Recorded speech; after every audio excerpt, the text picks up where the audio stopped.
My name is Iqua Wilson.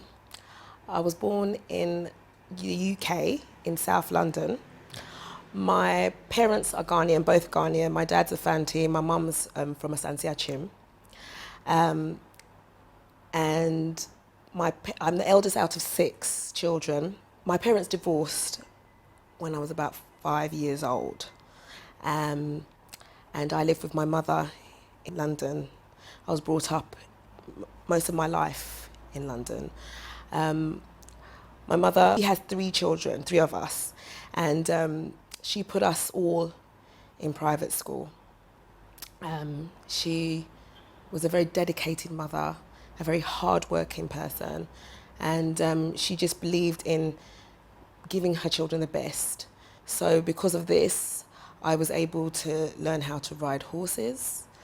I was in a stage school for about 7 years. My childhood was a very fun childhood. I had everything.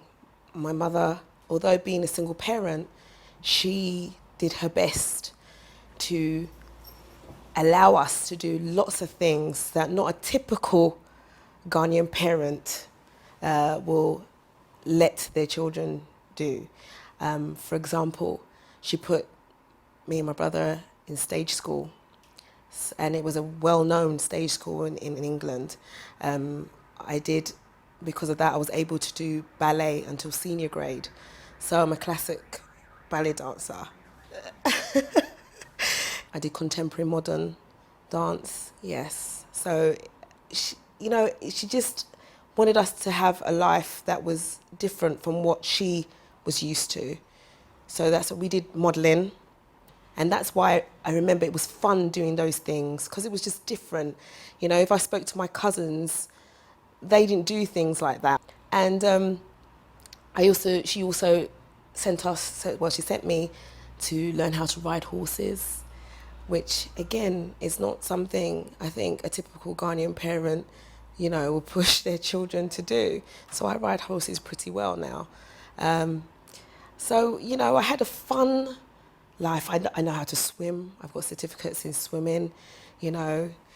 She just wanted us to do everything. And because of that, I think that has molded me and made me appreciate a lot. I see things from a different angle and I appreciate everything. And she always used to tell me, there's no such thing as I can't. You get, if you want to do it, you can do it. You can do anything you put your mind to. My education, as I said, I started off at a private school.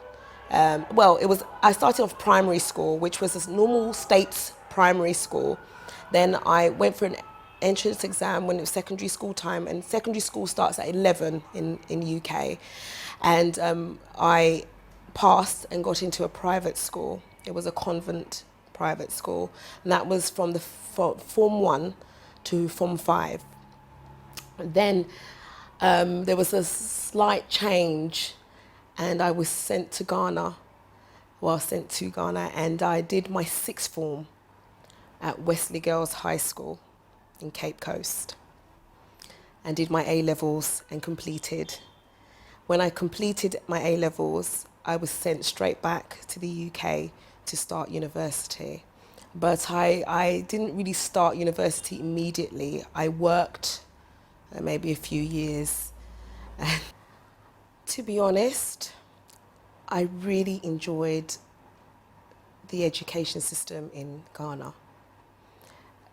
That's what made me decide that Ghana was the place that I wanted to be. It's hard in Ghana, especially if you've lived somewhere all your life. The way systems are here are completely different from the systems are in the UK. But I think I just took it on my chin and just persevered, and I enjoyed it. And I think I learned so much in the 2 years that I was in school here that made me appreciate so much more, being in Ghana. I was working as an office junior when I got to London. And beside working as an office junior, I went to secretarial school, just in the interim. I got my certificate in PA and secretarial skills. And then I started doing medical secretary work, which was good money for a young teenager as myself. Well, at that time I was late teens, early 20s, which was good money at that time. I think I got so used to the money, I delayed going to university. So I continued working, and it was at a hospital. I was doing medical secretary work for consultants. Well, I have 3 children. I had 3 children, and university actually started very later on, because of the fact that I got pregnant. It was more about having the baby and going back to work just to provide for my child, the firstborn. As soon as I had the firstborn, I got pregnant again. So I had to delay going to university again. So I just decided to work for a few years because the first 2 are very close in age. So I had to work really hard. And I don't know whether it was the influence of my mother, but when the children were 3, well, both of them, when they got to the age of 3, I also put them in private school. I haven't been married, but I have children. It's been very difficult, especially with our culture. It's frowned upon.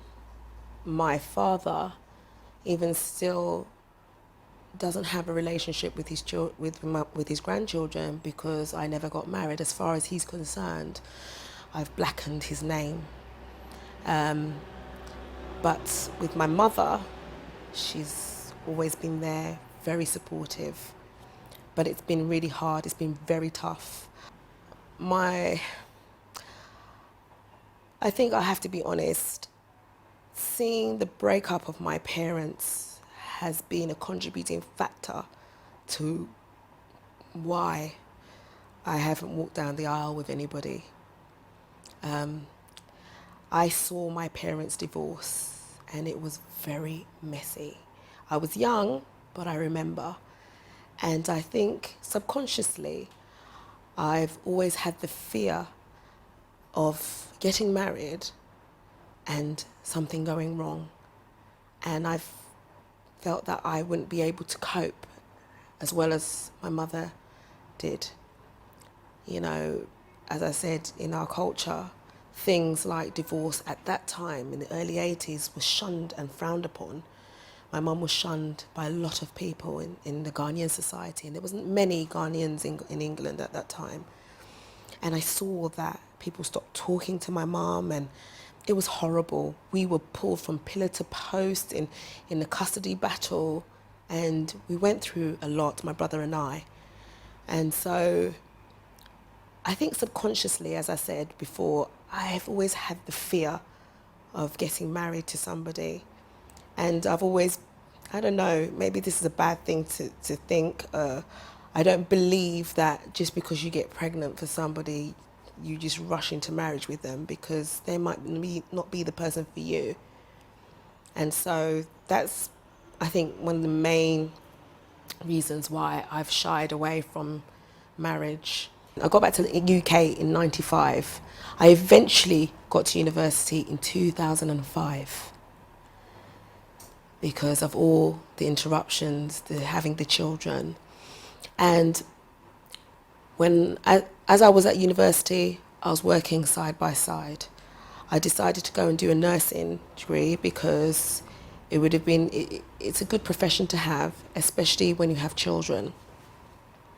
So I decided to do psychiatric nursing.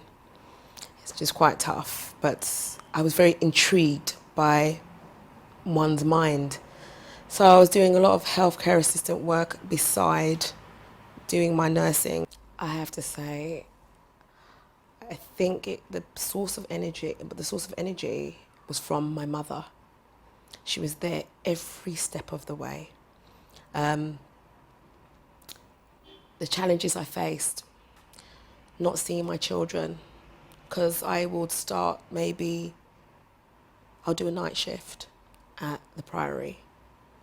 Then in the morning I know I have a lecture. I go and have the lecture.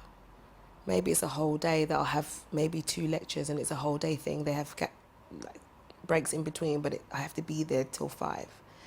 And I'll go home. I'll go and have a shower. Then I'll get ready for another night shift. And that was how my life was until the children until my mum decided to bring the children to Ghana. My mother never asked me, why did you have children? When I got pregnant with my son, the first person to be negative was my father. I had to go have an operation when I was pregnant with him. They told me I was going to lose my son whilst I was pregnant. My father came to the hospital and told me to get rid of the baby, and that would help me. My mother said, you're a Christian. How can you tell your child to go and have an abortion? That's your grandchild you're talking about. From the get-go, my mother she's never judged me when it came to the children. And it's just like, I always kind of like used to pick fights with her because I was expecting her to like put me down or say something nasty. When it came to me and my children, she never put me down. She was never negative. She was so elated. Every time I had the children, she was very happy, very supportive. But I could see that sometimes it was a burden because I could see there was strain because she would help me. She wanted to help me. She didn't want me to suffer. So she didn't care. But I just felt like I was putting so much pressure on her. But she never asked me that question, why have children when you're not married? You know, and she's never put me down at the fact that I never got married. You know, she's never pushed me not that she doesn't want me to get married, but she never made me feel like I was less of a person because I wasn't married. You see, so I think that's pushed me to continue because some days I was tired. There were some days I just used to cry because the neighbour down the road, a Ghanaian neighbour down the road, when you say good morning, they look at you like you're a scum, you know, even though they know I was educated and, you know, good education, private school material, not state school, but they still look down upon me. There was an incident when my mum went to an area which was populated in South London, populated with Ghanaians. And a lady came up to my mum in the street and said, oh, isn't it sad that Akua got pregnant? My mother ripped the woman into shreds on the street and told her, if you do not believe that children are from God, then get out of my face. She was always there. She'll protect me. She wouldn't allow. Don't get me wrong. My mum we have our disagreements at times. But one thing is she will never allow anybody to disrespect me. She was always at my defense. And that's why I can tell you that she's never asked me that question. Why didn't you get married? If you wanted children, you should have got married before. That phrase, she's never said that to me. And one thing with Ghanaians, they don't tell the truth. I grew up with a girl. She was in my school. And her father used to tell people that I am a bad girl. They look at me, I've got jewelry. I'm a bad girl. You know, I will get pregnant. You know, God being so wonderful. She was the one that got pregnant at 16. I didn't. You see? People look at your outward appearance. In those times, my mother loved dressing us up. I mean, she put us in modelling. She loved dressing us up. We had designer stuff. We had things from Selfridges, very expensive stuff. So we always looked good. So obviously I grew up with that fashion thing. I was a teenager who loved clothes, who liked to dress. And Ghanaians were very strict with their children over there. They would tell you how to dress. But my mum would just, you know, obviously if it's not showing too much, but it's just fun, teenage dressing. People used to think I was a bad kid because I wore a jumper dress with pink tights and a pink belt and some boots. When it came to how I looked, I didn't care. Because as long as my mum said, you look wonderful, I didn't care what they said, because I know that sometimes you see someone's child walking on the street and they don't look nice, but their parents won't correct them and won't tell them. So, you know, I didn't really care what people thought how I looked. But what I did care about, which was very hurtful, was the fact that they already judged me before they got to know me. A lot of people used to down me, but when I finished my nursing, oh, we're so proud of you, you've done so well. The same people that put me down, you know, now some people are saying, oh my gosh, my daughter didn't get married, or, you know, my daughter's 36 and she hasn't had any children. Now they look at me and say, oh, okay, you've done so well. But when I had those children, the way they used to talk about me, see, so the lesson we need to learn here is that don't put any child down. Don't put them down because they have children out of wedlock. Yes, it's the best thing. I agree that you get married and have your children when you're married. But life doesn't, you know, it doesn't happen that way, you know, all the time. Some people, their path, they're not meant to get married. They're not meant to have children, but they're going to give the world something positive. We shouldn't allow our aunties or our mothers or uncles to put our children down just because they're not conforming to the usual way of society. You know, it's just not right. I'm not saying that, you know, you shouldn't discipline your children, because I believe in discipline, you know, but I believe that you should always be there for your children, because I work in the mental health sector in England, and I have seen many Ghanaian children that have entered these wards just because their parents would tell them, you are stupid, look at you, look at such and such daughter, she's a lawyer. And what did you do? You're the same age as her and you could have done it. You went to school with her. What happened to you? But as I say, Ghanaians lie a lot. When you step into a Ghanaian home, it doesn't mean that everything that you think you see is rosy. They also have their skeletons. It's just, I think with our family, we're real. So it is what it is. And if you don't appreciate it, or if you don't like it, you don't have to talk to us. You don't have to be involved with us. You've got the women that have been told, oh, you're useless. They don't go to school. They don't do anything with their lives because they've been told constantly, look at your friend. She's a lawyer. You're useless. You're useless. Ghanaian children take drugs. Ghanaian children become down and outs. Believe it or not, as much as we love our culture and we believe in discipline, if you come to the UK, you will see things that you wouldn't even believe. We need to stop telling our children that they're stupid. We need to lift their self-esteem. We need to give them that confidence so they too can be someone. Even if they don't do anything academically, they can make a difference in some other way. But you see, you need to find out what your child can do, and if it's a positive thing, push them. Push them. Don't say, oh, you're not going to be a doctor, so I don't want you to do it. Oh, what's that going to get you? Go to school and go and do law when they can't do it. I have friends that they were forced to go to university and read things such as law, and they ended up going mad before even graduating, before finishing their university degree, because it was drummed into them. You have to be this way. You have to do this. You know, and if you don't do it, you're stupid. You're useless. How can I even tell my friends about you? Look what you're going to make me look like. It's wrong. We need to stop telling our children just because, you know, if they have a talent elsewhere, and we're you know, and they want to do something with that talent, we need to push them. I believe that there is a type of upbringing that you can get when you're in Ghana that you don't get when you're in England, because of the other types of different ways of life, different cultures.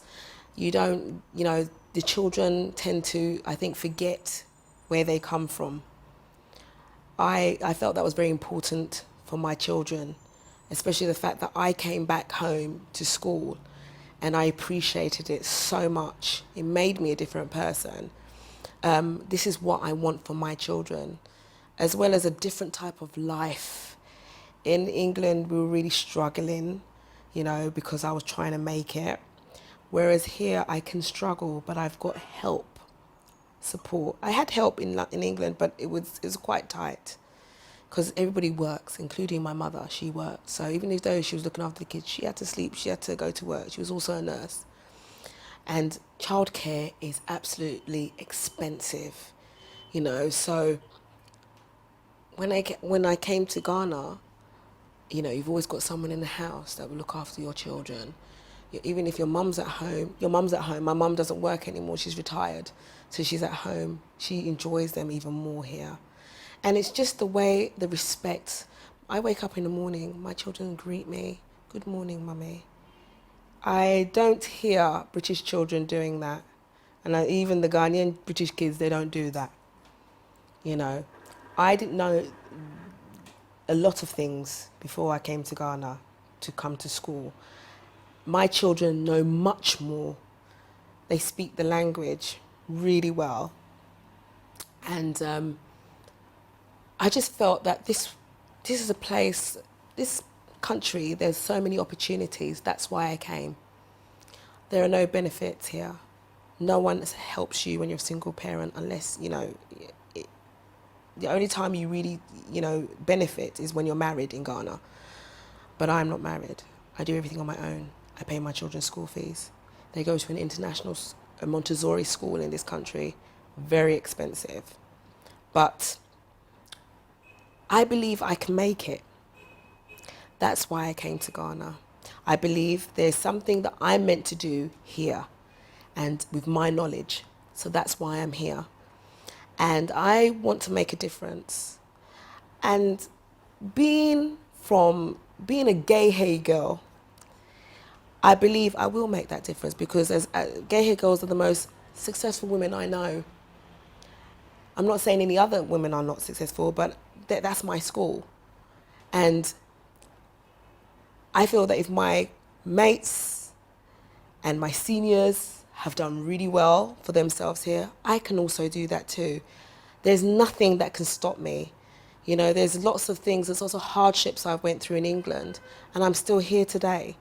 So if I've gone through certain things in England and I'm able to come to Ghana and still be pushing and still be, showing people that, not taking no for an answer, I know that this is my time.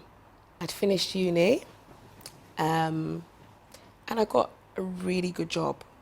And I had a very trying and difficult time at my job because of my manager. She was a very difficult individual to work with. And it wasn't just me. I think the whole hospital really couldn't work. The employees at the hospital couldn't really work with her or see eye to eye. She made my life hell. And I was always trying to be polite and everything and do things in the right way for her. But she was never happy. So eventually, I left, I was pregnant. I got pregnant with my third child. And a lot of things went wrong. My relationship broke down. I had problems at my apartment. The heating was, I practically didn't have heating. I didn't have electricity for some days. And I was pregnant and I was very ill during this pregnancy. I had to be hospitalized. And that time my mother wasn't there. I was in England myself. My siblings weren't living in England. My brother was in Scotland. My sister was living in Paris. It was really hard. I asked my ex-partner at that time to help me because I had an operation whilst I was pregnant with the third child. And they told me that I shouldn't lift anything and I should have somebody to help me just to get about, because after the operation I wasn't mobile.